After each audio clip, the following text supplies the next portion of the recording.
각이 살아있는 정치평론 시사정각 시작합니다. 오늘도 각에서는 두 분과 함께합니다. 전용기 민주당 의원, 서지영 국민의힘 의원 나오셨습니다. 어서 오세요. 안녕하세요. 안녕하세요. 네, 계속해서 단일화 러브콜을 받고 있는 개혁신당 이준석 후보, 어제 기자회견을 열어서 투표용지에 기호 4번 개혁신당 이준석의 이름이 있을 거라며 완주 의사를 분명히 했습니다. 관련 영상 먼저 보고 오시죠.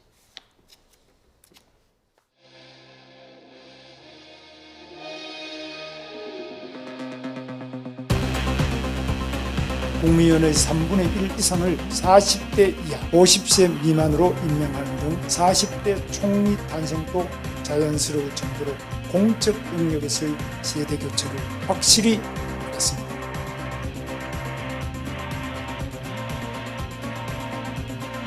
끝까지 이준석 개혁신당의 이름으로 반드시 승리할 것입니다. 국민 여러분께서 받아보실 투표용지에는 기호 4번 이준석의 이름이 선명히 보일 것입니다.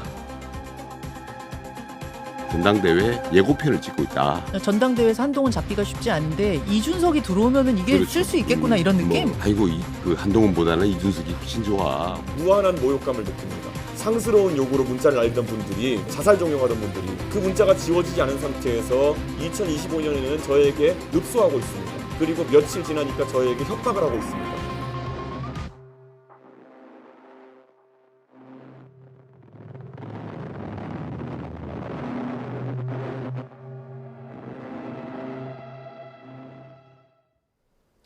네, 투표용지에 기호 4번 이준석의 이름이 반드시 있을 거다. 어제 이렇게 완주 의사를 밝혔습니다.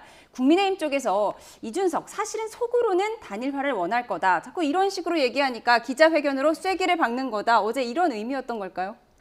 아무래도 이준석 후보께서는 당연히 완주 의사를 표명하시는 것이 본인의 선거 과정에서 가장 유리한 메시지라고 생각을 합니다.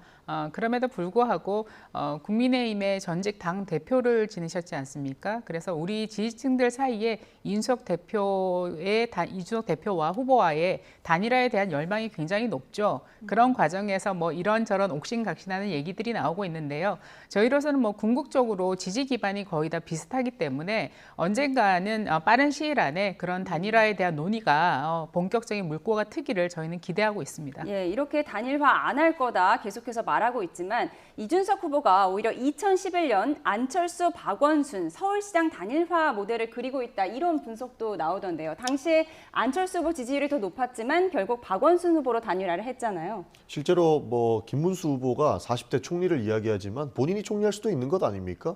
그런 측면을 이준석 후보가 계산하지 않을 수가 없다. 저는 그렇게 판단합니다.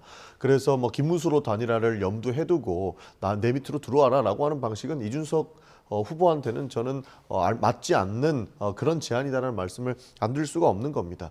사실 이번 대선의 책임은 누가 뭐래도 윤석열 전 정권에 있다라고 보고 있습니다. 그러나 그들을 비호하는 세력들 한테 다시 표를 모아주세요라고 이야기할 수 있을지가 이준석 후보로서는 가장 큰 숙제일 겁니다. 그런 차원에서 단순히 단일화 문제가 아니고 본인의 앞으로의 정치적 생명을 걸어야 되는 그런 상황까지 연출될 수 있기 때문에 쉽게 이준석 후보가 단일화에 응하기는 어렵다라고 저는 봅니다. 예, 장기적인 관점에서 단일화에 쉽게 응하기는 어렵다라고 분석을 하셨는데 사실 국민의힘 인사들이 전화 자꾸 온다고 해서 전화 수신도 차단했다고 하잖아요. 이준석 후보가.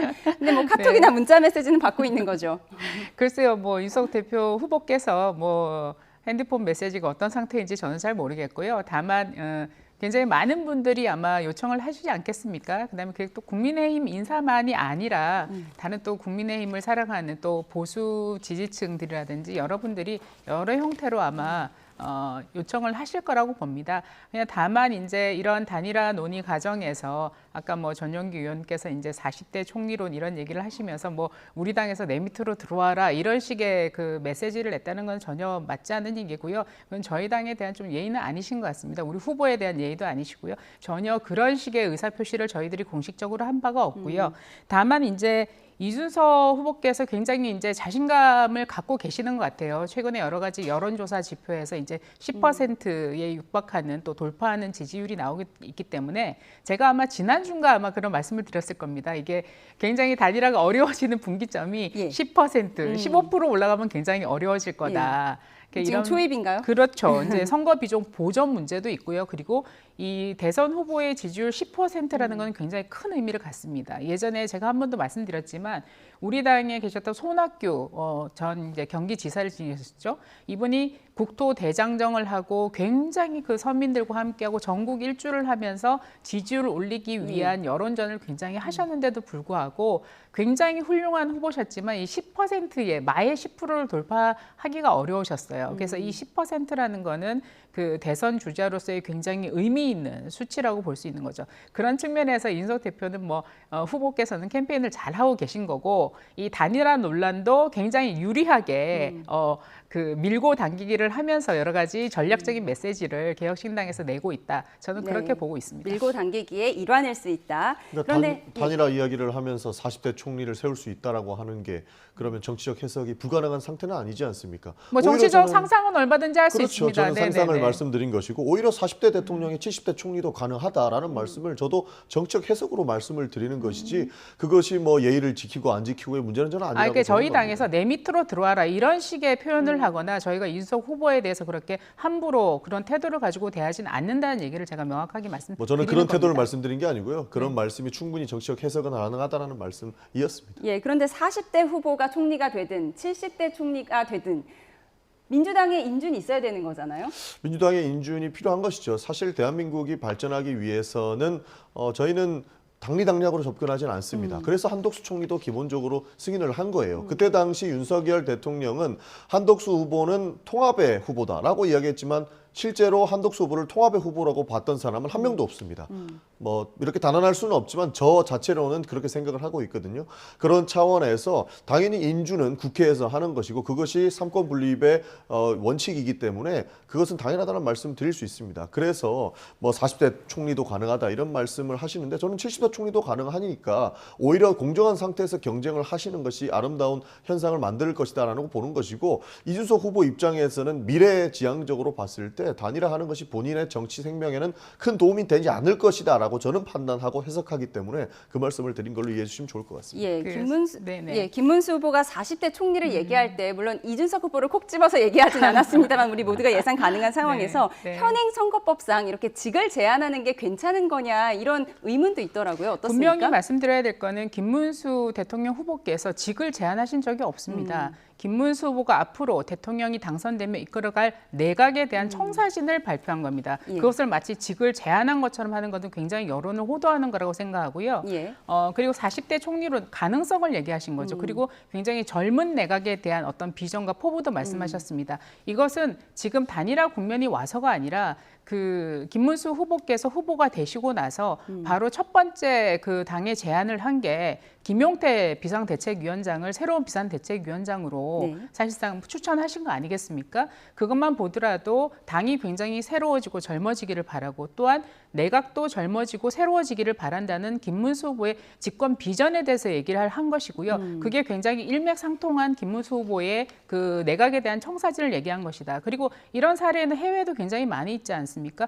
제가 알기로 마크롱 대통령이 됐을 때도 아마 만 39세였던 걸로 알고 있고요. 그 이전에 장관을 역임했는데 경제산업부 장관 할 때도 아마 30대 중반이었던 걸로 알고 있습니다. 뭐 트루도 대통령도 30대, 40대 초반에 대통령이 됐고요. 뭐 우리 전용기 의원도 지금 재선 의원이신데 30대 중반인데 뭐 얼마든지 이재명 대통령께서 집권하시면 뭐 총리로도 내각 장관으로도 검토해 보실 수 있는 거 아니겠습니까? 오히려 그런 차원에서 전용기 의원의 얘기를 조금 더 듣고 싶기도 합니다. 저는. 네, 직을 제안한 것이 아니라 젊은 내각에 대한 김문수 후보의 비전 제시였다라고 그렇습니다. 정리를 하셨습니다.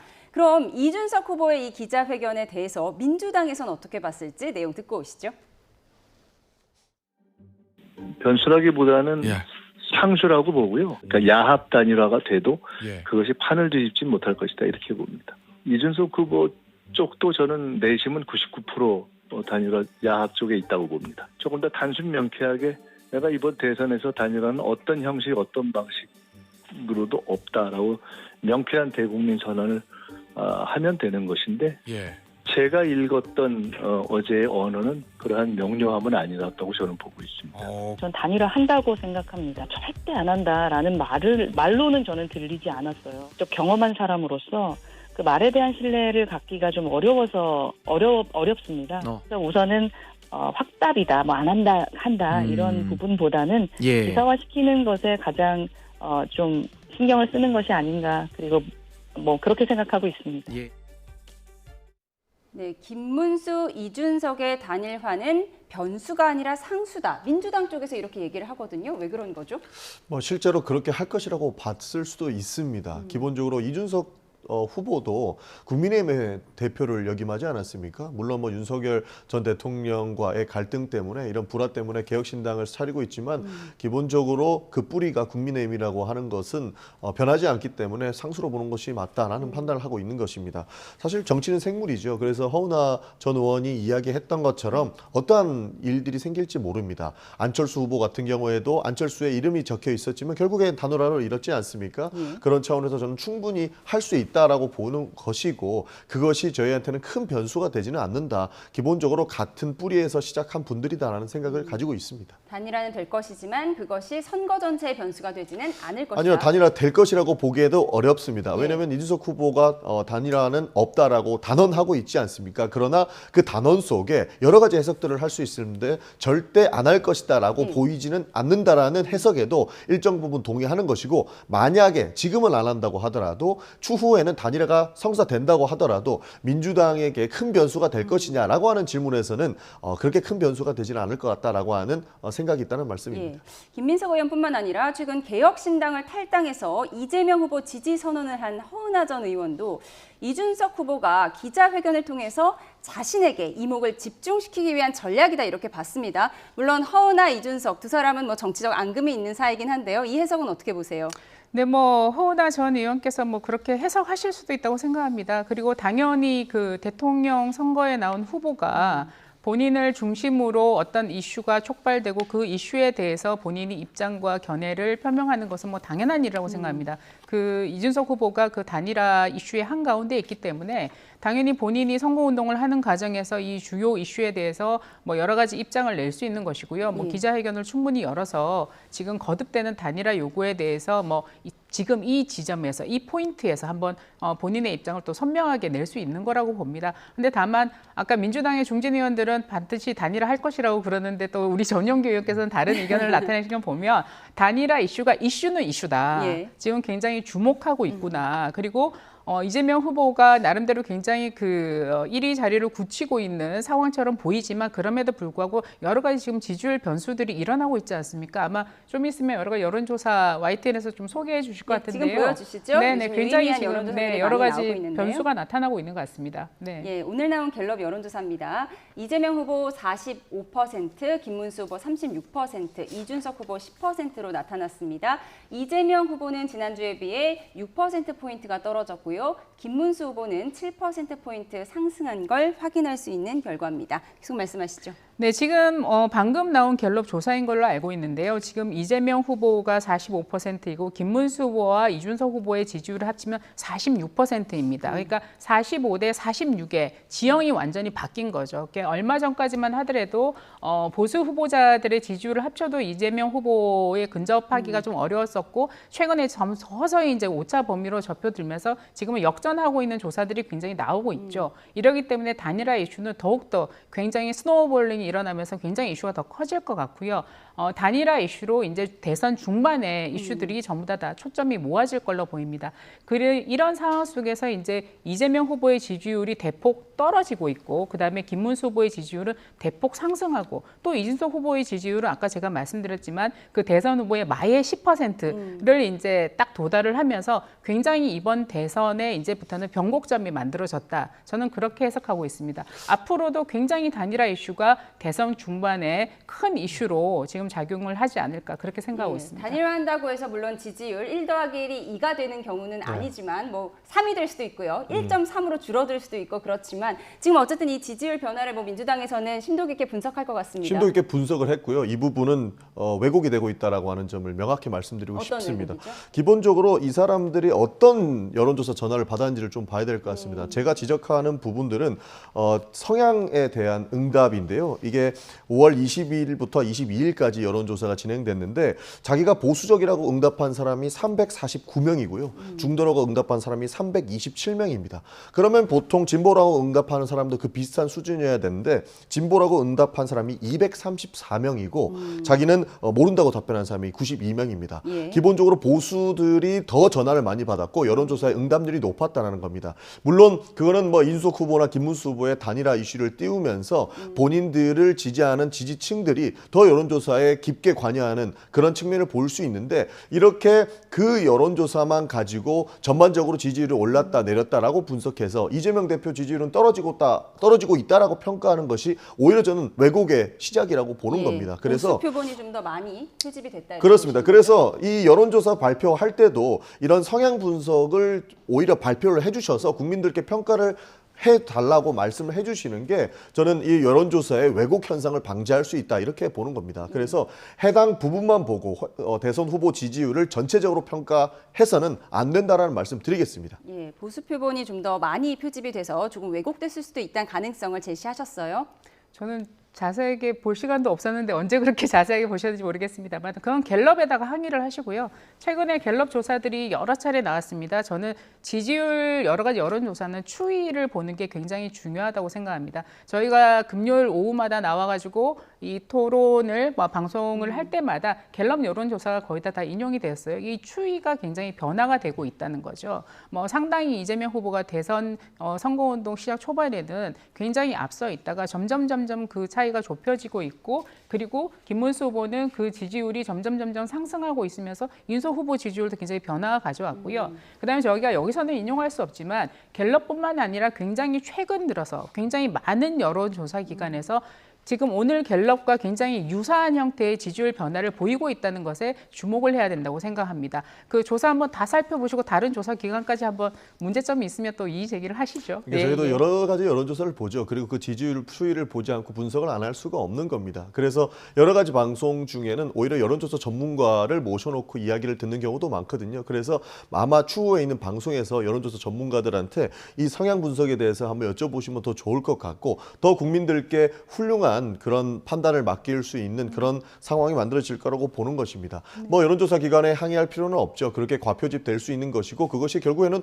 왜곡의 시작점이 될 수 있는데 그것을 평가하기 나름 아니겠습니까? 그래서 제가 제안드리는 내용들은 이렇게 여론조사 상호의 분석뿐만 아니고 어떤 사람이 응답했는지까지 구체적으로 말씀 주시는 게 국민들께 더 올바른 판단을 할 수 있을 것이다라고 제안을 드리는 겁니다. 예. 이거는 갤럽에 제안하시는 것 같고 지금 저는 좀 요청드리고 싶은 거는 지금 갤럽만 아니라 다른 여러 조사 기관에서 제가 언급할 수 없으니까 네. 말씀을 못 드리지만 여러 가지 여론조사 기관에서 비슷한 패턴을 지금 보이고 있습니다. 지지율이 이제 보수 후보가 합쳤을 때 지지율이 역전되고 있는 상황들이 나타나고 있고 오차 범위 내로 좁혀들고 있는 여러 여론조사 기관들의 조사들이 나오고 있기 때문에 그 조사 기관들을 모두 다 함께 소개시켜 주셨으면 유권자의 굉장히 정확한 정보를 전달하지 않겠나. 저도 그런 생각을 하고 있습니다. 저도 일정 부분 갤럽만 가지고 그렇게 얘기할 수 있는 부분은 아니죠. 저도 일정 부분 동의합니다. 해당 조사에 대해서 말씀을 드리는 것이고 과거에 여러 가지 여론조사 왜곡 사례를 우리가 국민의힘 내용들 상에서 보지 않았습니까? 그런 차원에서 여론조사가 국민들께 미치는 영향이 크기 때문에 오히려 더 많은 이유들을 봐야 되는 것이고 그렇게 영향을 미칠 수 있는 잘못된 여론조사라고 하면 바로 잡는 것이 그것이 민주주의의 기본 아니겠느냐는 말씀드리고 싶습니다. 시청자 여러분께서 여러 여론조사를 보면서 또 판단하실 부분도 있을 것 같습니다. 그런가 하면 개혁신당의 이동훈 공보단장이 최근 국민의힘이 개혁신당에 당권을 줄 테니 단일화하자 이런 제안을 받았다고 폭로를 했습니다. 정작 이준석 후보는 부인했지만 공보단장은 오늘 아침 인터뷰에서도 국민의힘이 단일화 제안은 결국 전당대회의 당권 잡기 예고편 아니냐, 진정성이 없다 이렇게 봤습니다. 이 부분 국민의힘에서는 어떻게 보고 계세요? 마치 3년 전에 쫓아낸 이준석보다 한동훈이 더 밉다 이런 분석까지 나오고 있거든요. 그럼 지나친 해석인 것 같고요. 예. 저는 이 이동훈 공보단장께서 그 여러 가지 형태로 그 언론 플레이를 좀 하시는 것 같은데 이분이 처음에는 페이스북에 소위 친한계 의원님들께서 단일화하지 마라. 이런 얘기들을 자기한테 자주 한다 이러면서 네. 페이스북을 쓰셨어요. 그러고 나더니 며칠 뒤에는 이제 뭐 친윤계 의원님들이 뭐 이런 얘기를 한다 이런 식으로 또 주장을 하셨어요. 그리고 나서 며칠 뒤에는 또 이준석 후보가 어떻게 얘기했습니까? 자기한테 직접 그렇게 얘기한 사람 없다. 이런 얘기 하지 않았습니까? 전형적인 치고 빠지기식의 그 어떻게 보면 이제 그 갈등을 일으키려는 전략인 것 같아요. 그래서 이런 부분에 대해서 저희가 당내에서 여기에 응하거나 여기에 대해서 대꾸를 하거나 저는 말려들 필요가 전혀 없다고 생각합니다. 이러한 그 당내 상황, 국민의힘의 당내 상황의 갈등이나 분열을 조장하면서 대권 과정에서 뭔가 지지율의 노림수를 가지는 거 아니냐. 그렇게 저는 보고 있고요. 여기에 대해서 저희는 뭐 더 이상 그 다른 해석을 할 필요가 없다. 저는 그렇게 바라보고 있습니다. 예, 이 당권 경쟁에서 언급된 한동훈 전 대표 이야기도 해보겠습니다. 어제 자신의 고향인 청주를 찾아서 이 부분에 대한 비판도 이어갔는데요. 유세 장면 보고 오시죠. 홍준표 찾아서 4명이서 당통으로 하와이 여행 가고 한덕수 어디 갔는지 알 수도 없고 이준석에게 당을 넘기겠다고 뒤로 야합을 시도하고 맞아요. 윤석열 대통령은 부정선거 영화 보고 김건희 여사는 검찰 소환에 불응하고 있습니다. 네, 한동훈 전 대표 어제 상당히 격앙돼 보였습니다. 윤 전 대통령 부부를 향해서 충분히 당을 망쳐놨으니 이제 보수 정치에 발목 잡지 말고 차라리 민주당으로 가라 이런 제안까지 했습니다. 왜 저희한테 그렇게 하시는 거죠? 본인들이 다 만들어 놓은 이런 상태 아닙니까? 사실 그래서 저는 이번 대선을 내란 종식 대선이라고 감히 평가를 합니다. 그런 측면에서 한동훈 전 대표의 저는 입장은 굉장히 좀 부적절하고 유감스럽다는 말씀을 드리고 싶습니다. 그리고 본인이 지금 여러 가지 판단을 하면서 윤석열 대통령과 친한 사람들의 비판을 굉장히 많이 하고 있지 않습니까? 제가 감히 판단하기에는 윤석열이 없었으면 한동훈도 없었습니다. 본인의 뿌리는 인정하지 않은 채 본인은 계속적으로 윤석열 대통령 지우게 하는 모습을 보이고 있는 것이거든요. 이것은 뭐 정치적인 내용들을 떠나가지고 한동훈 대표도 결국엔 여의도 사투리를 쓰지 말라고 했던 그 초심을 완벽하게 잃어버렸고 본인 정치를 하기 위해서 과거에 관계에 있던 사람들도 모두 청산하고 있는 나쁜 모습을 보이고 있다라고 저는 평가합니다. 예. 그런가 하면 최근 친윤 의원들이 홍 전 시장을 만나러 하와이를 간 걸 두고도 비행기 타고 하와이 놀러 갔다 이런 표현을 쓰기도 했는데 이른바 하와이 특사단 당사자인 김대식 의원은 놀러 갔다는 표현은 너무 과한 것 아니냐 이렇게 얘기하기도 했습니다. 네, 그래서 저도 조금 그 보도를 보고 좀 놀랐습니다. 우리 또 한동훈 전 대표께서 굉장히 젠틀하시고 스마트한 이미지를 가지고 계시고 또 누구보다도 세련되신 분인데 이렇게 좀 격앙된 표현을 하신 데 대해서 제가 조금 놀랐고요. 평소에 제가 그런 모습을 잘 못 봤는데 좀 놀랐고 그거는 조금 과도한 말씀이었다고 생각합니다. 그 소위 말하는 뭐 하와이 특사단이라고 불리긴 했습니다만 현역 의원은 두 분이 가셨고 뭐 유상범 의원님과 김대식 의원님 가셨습니다. 그랬고 유상범 의원님께서 혹여나 그런 또 잘못된 오해가 있을까 봐 미국 현지에서 자비를 들여서 왔다라고 얘기를 하셨는데 뭐 당비를 내서 갔다 이런 얘기들이 나오면서 사실 이분들이 굉장히 명예가 훼손되는 거거든요. 그래서 이분들의 명예를 위해서라도 잘못 오해된 거에 대해서는 이 자리에서 좀 바로잡고 싶고요.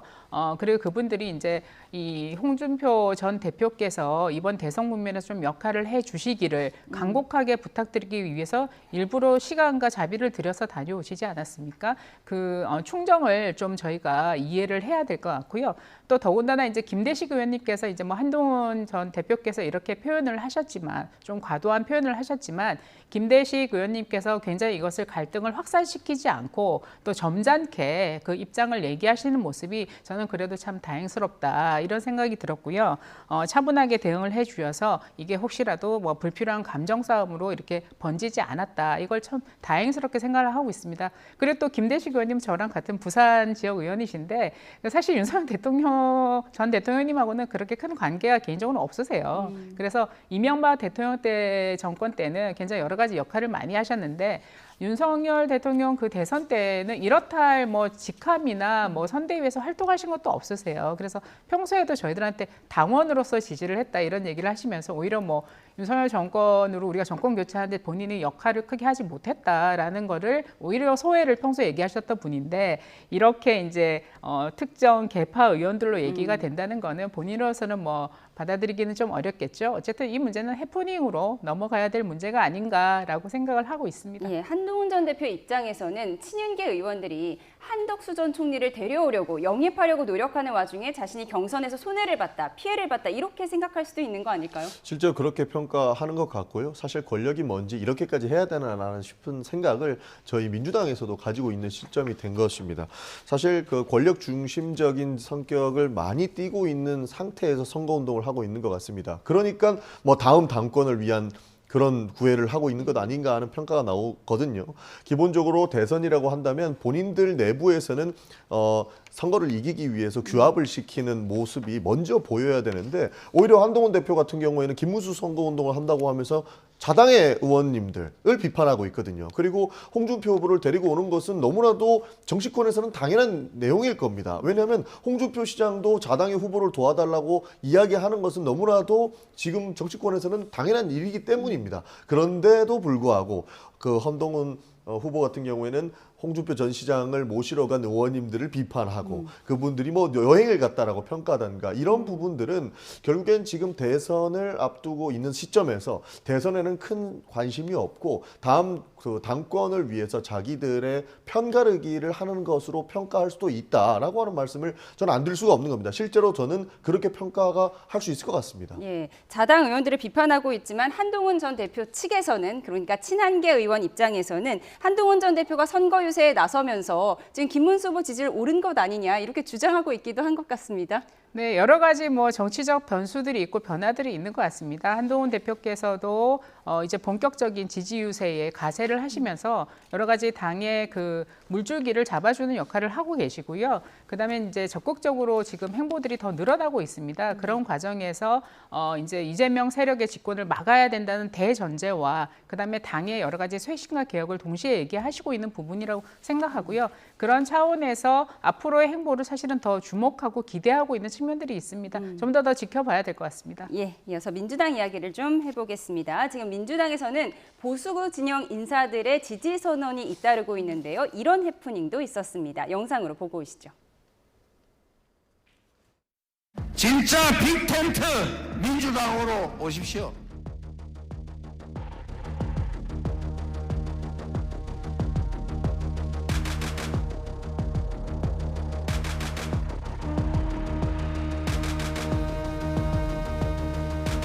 니네가 이번에 그거 잘 기획해서 서울에 소리에서 치면 어디 여사가 니네 야 이병수 씨야 그러니까 들었다 놨다 했다고 좋아하겠는데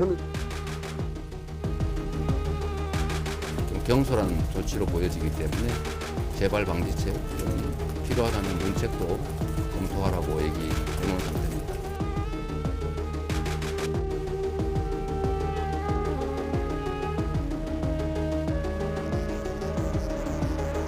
깜짝 놀랄 만한 보수 인사 지금 준비하고 계십니까? 계속 진행되고 있습니다.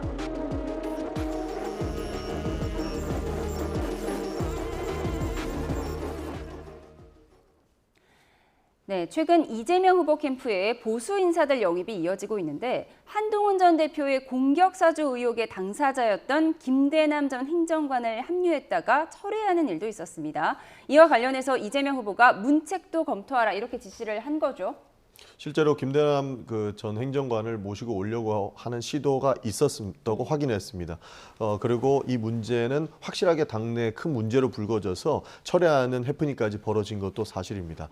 그렇기 때문에 지금 문책을 지시했다라고 하는 내용도 아마 캠프 차원에서 검토가 되고 있는 것으로 말씀드릴 수 있겠습니다.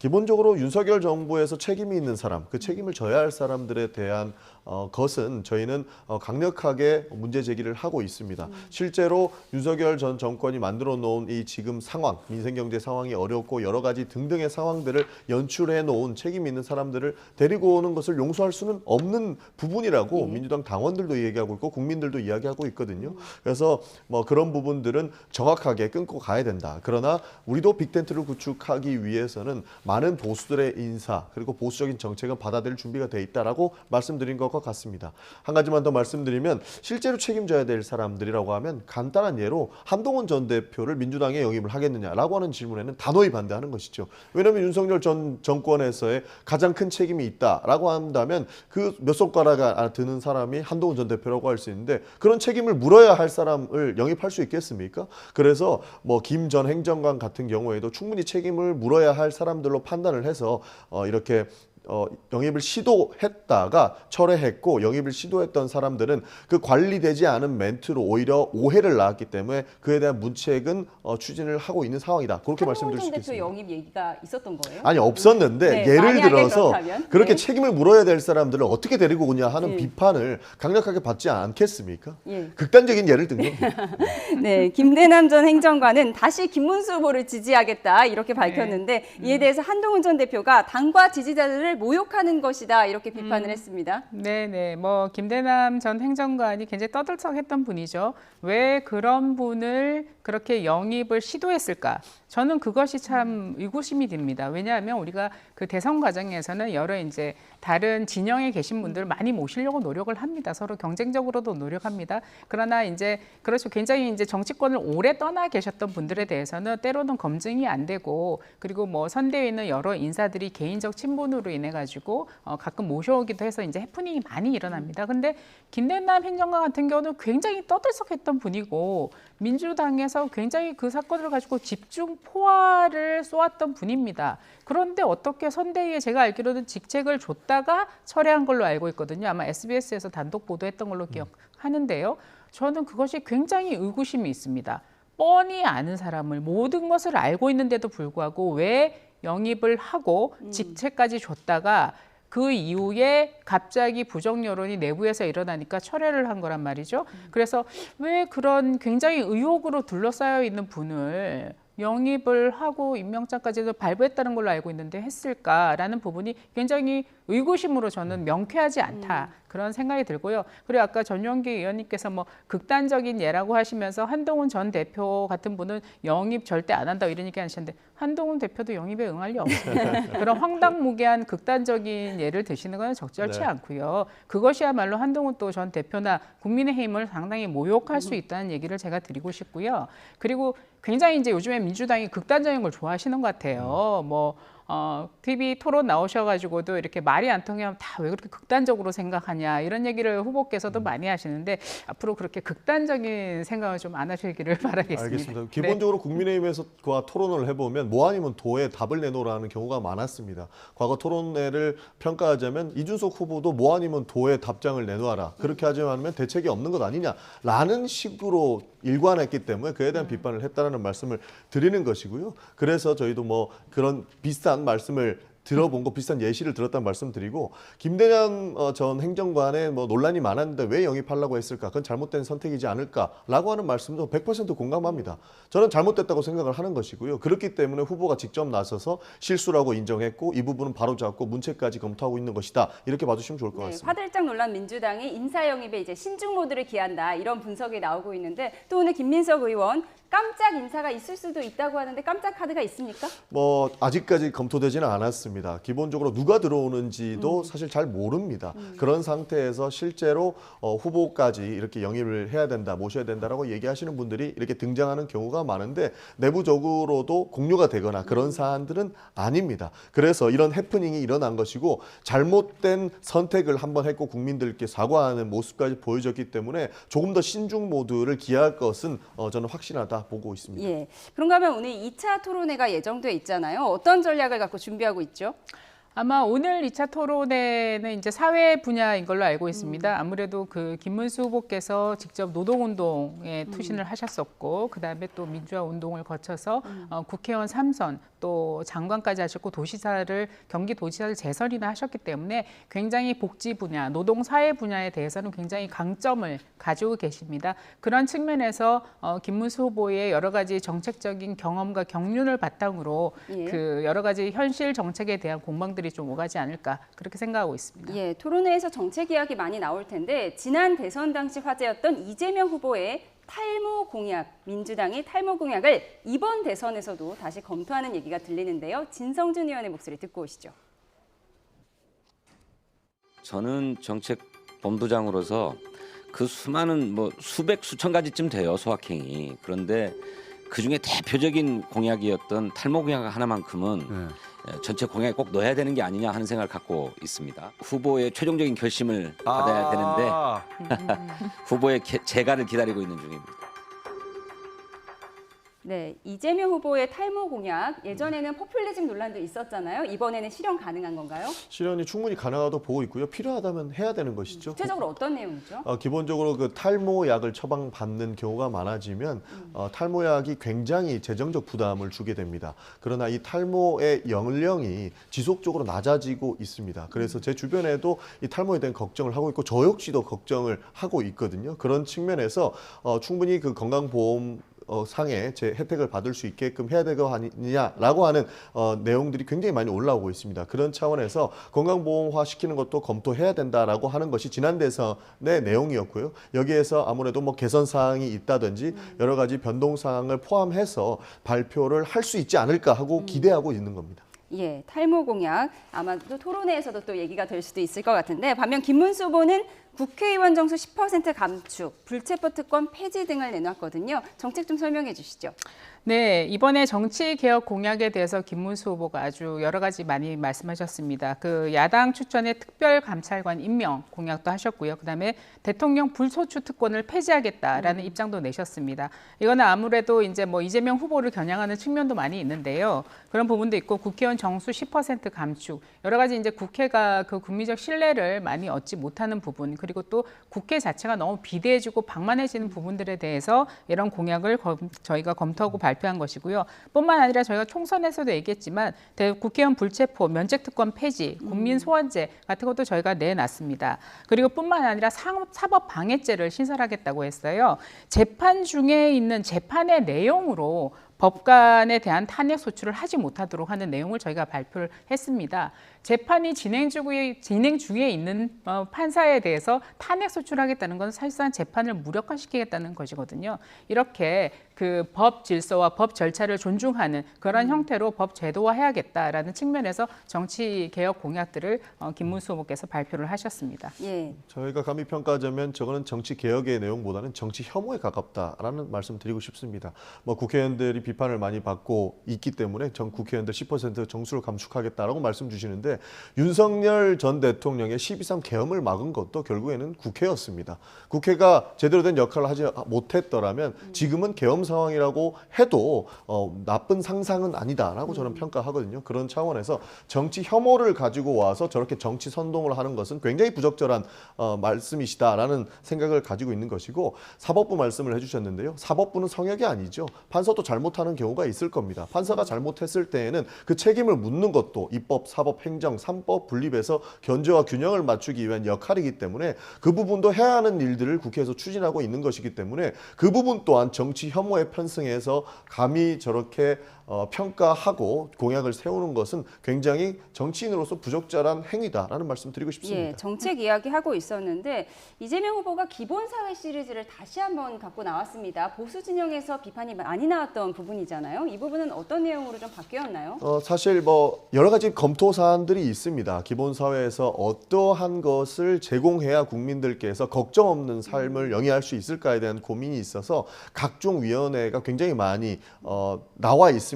그 위원회에서 충분한 정책 검토를 한 이후에 후보께 이 정책을 검토해 주시라고 올리는 상황이거든요. 그래서 기본사회의 틀을 구성하겠다라고 하는 부분들인데 해당 내용도 모르면서 국민의힘에서 비판하는 거라 가지고 제가 따로 코멘트할 부분들이 없습니다. 기본적인 부분들은 기본 소득 같은 경우에도 국민의힘 당원당규에도 있는 내용 아닙니까? 그런 내용들을 봤을 때 싸잡아서 비판할 필요는 없고 해당 내용들이 나오면은 토론해 볼 필요는 있다라고 생각을 하는 겁니다. 예, 지난 토론회에서 국민의힘 당대표 출신인 이준석 후보가 김문수 네네. 후보에게 국민의힘 당 강령에도 기본사에 포함되어 있는 거 아시냐 이렇게 물어봐서 김문수 후보가 살짝 당황했던 것 같은데 네네네네. 이 부분은 어떤 거죠? 네, 맞습니다. 그 김종인 비상대책위원장 때 우리가 보다 더 많은 국민에게 기초적으로 굉장히 생활 여건이 어려운 분들에 있어서는 기본적인 생활을 보장해야 된다는 측면에서 그 정신을 담은 것이고요. 이재명식 포퓰리즘적 기본 소득을 얘기하는 부분은 아닙니다. 결이 다른 거라고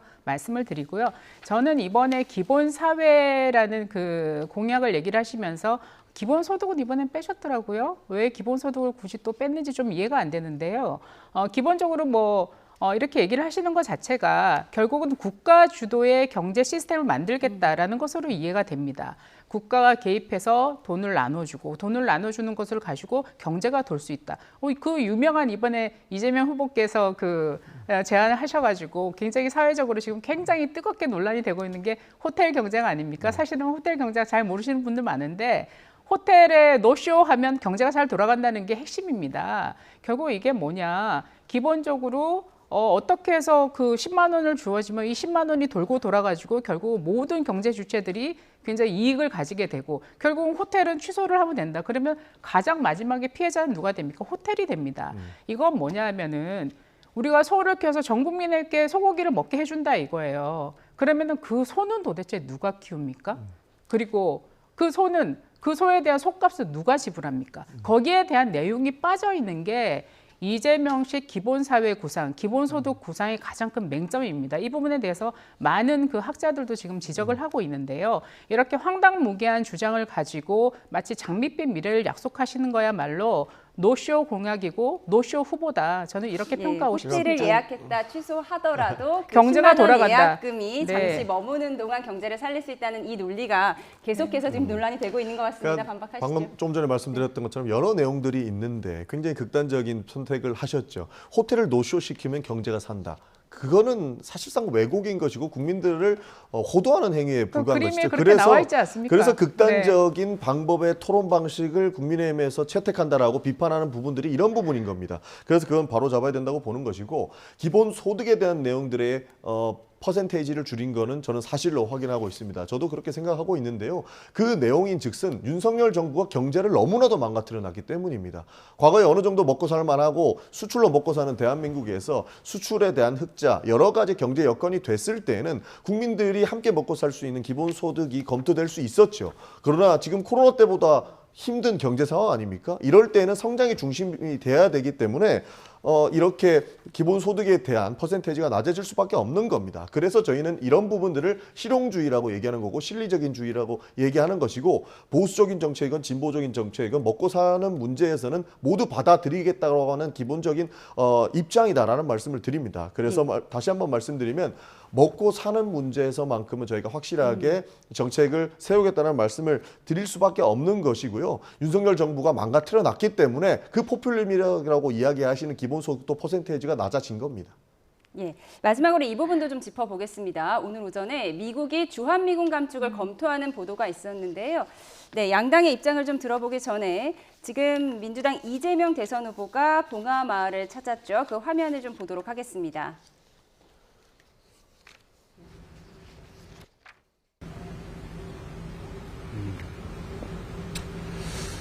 모두 아시는 것처럼 오늘은 노무현 대통령께서 정치검찰의 탄압 때문에 서거하신 지 이제 16주기가 되는 날입니다. 반칙과 특권 없는 사람 사는 세상을 희구하셨고 대한민국 정치에 새로운 획을 그은 큰 업적도 남기셨습니다. 또 한미 FTA를 통해서 대한민국이 통상국가로 세계로 진출하는 그런 계기도 만드셨습니다. 그러나 역시 5월 23일이 될 때마다 가슴 아픈 것은 어쩔 수가 없습니다. 노무현 전 대통령님 추모하면서 국민이 주인으로 존중받는 국민이 행복한 진짜 대한민국 진정한 민주공화국을 꼭 만들어야 되겠다는 그런 다짐을 하게 됩니다. 네, 혹시 뭐 질문 문재인 대통령께서 경선 관련해서 어떤 당부를 말씀해주셨는지 또 검찰개혁 관련해서도 따로 언급이 있으셨는지 궁금합니다. 지금이 대한민국의 운명을 정하는 정말로 중요한 국면이라는 말씀 해주셨고 또 국민의 뜻이 제대로 존중되는 제대로 된 나라 꼭 만들어야 되지 않겠냐, 큰 책임감을 가져달라 이런 말씀 해주셨습니다. 다른 분이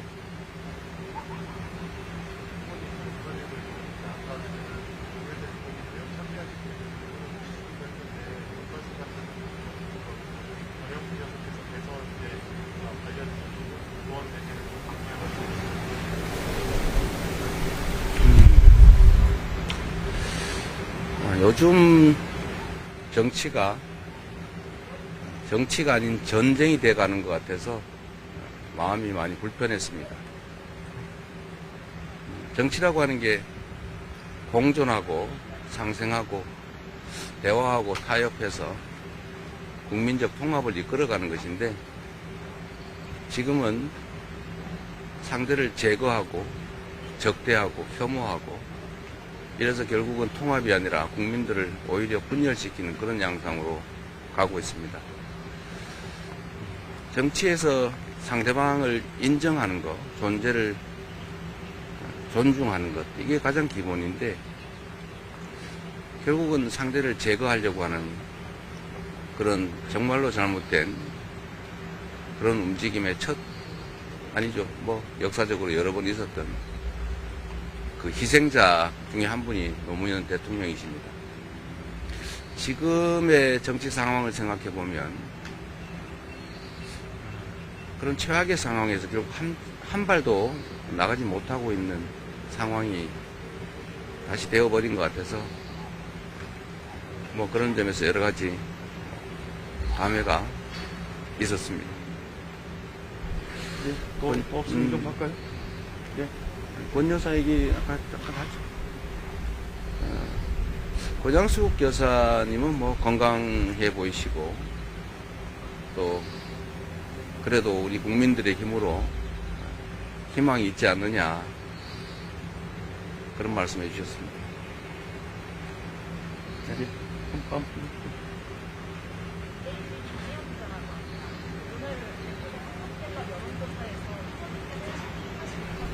어떻게? 후보님께서 42%, 그리고 이준석 후보가 10% 지지를 누렸는데 이렇게 좀 지지율 격차 들어간 거 어떻게 보시는지, 그리고 이번에 김문수 후보랑 이준석 후보 지지율이 합하면 후보님 지지율보다 높아서 좀 단일화 더 진행될 거란 전망 많은데 요거는 좀 오랜 전략이 있으신지. 뭐 후보 입장에서야 언제나 최선을 다할 뿐이죠. 이준석 후보는 글쎄 결국 내란 세력과 단일화에 나서지 않을까라는 뭐 그런 예측이 되기도 합니다. 글쎄요. 결국 우리 국민들께서는 내란 세력과 또 헌정 수호 세력 중에 선택을 하실 것으로 믿습니다. 네, 그렇죠. 자, 여기까지만 합시다. 자, 고맙습니다. 네, 이재명 후보 고 노무현 전 대통령 서거 16주기를 맞아서 권양숙 여사를 예방하고 이에 대한 브리핑을 했습니다. 그 내용 듣고 오셨는데요. 오늘 문재인 전 대통령도 만나는 거죠? 실제로 그 오찬이 문재인 전 대통령과 함께 하는 것으로 예정은 돼 있었습니다. 그러나 현재 상황만 가지고는 했다 안 했다 판단하기 어려운 시점입니다. 예. 기본적으로 선거운동 기간이기는 하지만 저희 민주당 같은 경우에는 노무현 전 대통령이 꿈꿔왔던 세상을 다시 한번 이룩하기 위해서 노무현 정신을 기리기 위해서 늘 저 행사에 참석하고 있습니다. 저도 오늘 이 방송을 하기 위해서 어저께 내려가서 제를 지내고 왔거든요. 그런 차원에서 저희는 노무현 정신을 기리기 위한 그런 활동의 일환으로 저렇게 늘 매년 열리는 저렇게 그 행사 기간에 가면 저희는 가서 추모를 하고 기리고 오는 시간을 갖고 옵니다. 예, 저희가 이어지는 뉴스에서는 또 김문수 후보 관련 영상도 같은 분량으로 전해드린다는 점도 말씀드립니다. 네, 여기서 줄이겠습니다. 지금까지 전용기 민주당 의원, 서지영 국민의힘 의원과 함께했습니다. 고맙습니다.